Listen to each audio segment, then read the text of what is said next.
There are values and causes and nations that depend on American strength, on the clarity of our purpose, and on the reliability of our commitments.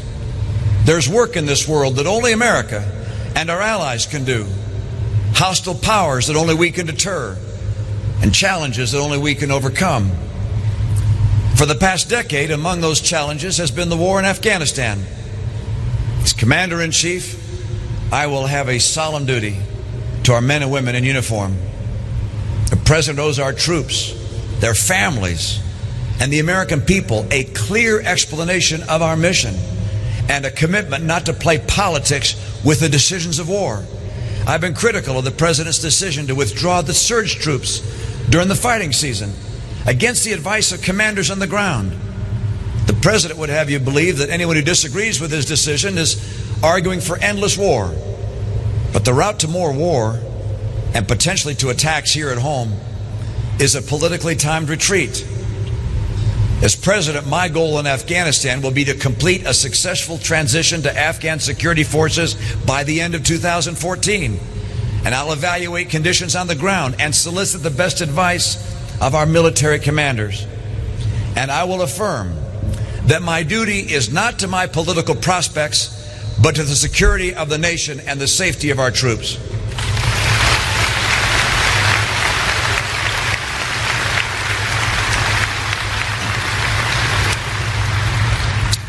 We face another challenge in a rising China. China is attentive to the interests of its government, but it too often disregards the rights of its people. It's selective in the freedoms it allows, and as with its one-child policy, it can be ruthless in crushing the freedoms it denies. In conducting trade with America, it permits flagrant patent and copyright violations, forestalls American businesses from competing in its market, and manipulates its currency to obtain unfair advantage. It's in our mutual interest, of course, for China to be a partner for a stable and secure world, and we welcome its participation in trade. But the cheating must finally be brought to a stop. The President hasn't done it and won't do it, and I will.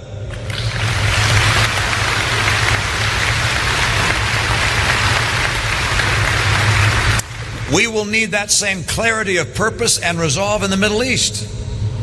America can't be neutral in the outcome there. We've got to clearly stand for the values of representative government, economic opportunity, and human rights. And we must stand against the extension of Iranian or jihadist influence. Egypt's at the center of this drama. In many ways, it has the power to tip the balance in the Arab world toward freedom and modernity. As President, I'll not only direct the billions in assistance we give to Egypt toward that goal, but I'll also work with partner nations to place conditions on their assistance as well. Unifying our collective influence behind a common purpose will foster the development of a government that represents all Egyptians, maintains peace with Israel, and promotes peace throughout the region. The United States is willing to help Egypt support peace and prosperity, but we will not be complicit in oppression and instability. Now, there's no greater danger in the world today than the prospect of Ayatollahs in Tehran possessing nuclear weapons capacity. Yet for all the talks and conferences, all the extensions and assurances, can anyone really say we're further from this danger now than we were 4 years ago? The same Ayatollahs who each year mark a holiday by leading chants of death to America are not going to be talked out of their pursuit of nuclear weapons. What's needed is all the firmness, clarity, and moral courage that we and our allies can gather. Sanctions must be enforced without exception, cutting off the regime's sources of wealth. Negotiations must secure full and unhindered access for inspections. As it is, the Iranian regime claims the right to enrich nuclear material for supposedly peaceful purposes. This claim, of course, is discredited by years of deception. A clear line has to be drawn. There must be a full suspension of any enrichment whatsoever, period.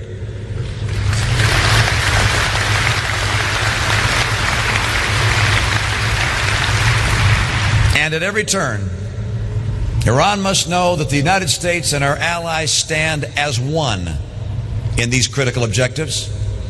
Only in this way can we successfully counter the catastrophic threat that Iran represents to us and the world.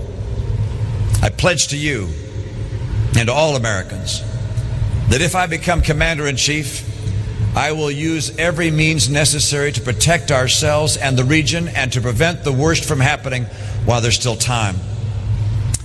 It's a mistake, and sometimes a tragic one, to think that firmness in American foreign policy can only bring tension or conflict.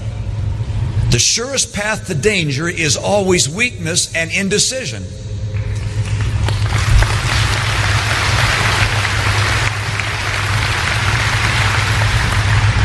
In the end, it's resolve that moves events in our direction, and strength that keeps the peace. I will not surrender America's leadership in the world. We must have confidence in our cause, clarity in our purpose, and resolve in our might. This is very simple. If you don't want America to be the strongest nation on earth, I'm not your president. But with his cuts to the military, you have that president today. The 21st century can and must be an American century. It began with terror, war, economic calamity. It's our duty to steer it onto the path of freedom and peace and prosperity. Fewer members of the greatest generation are with us here today, and they can't hold the torch as high as they have in the past. They're getting older. It's now our turn. We've got to seize that torch they've carried so gallantly and at such great sacrifice. It's an eternal torch of decency and freedom and hope. It's not America's torch alone, but it's America's duty and honor to hold it high enough so the whole world can see it. I love America.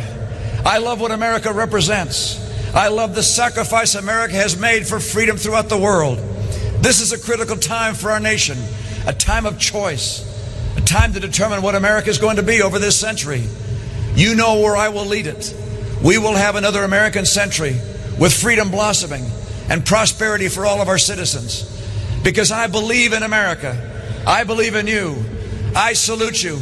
And together we'll make sure we keep America the hope of the earth. Thank you so very much. And God bless the VFW and the United States of America. Great speech, Governor. Thanks so much.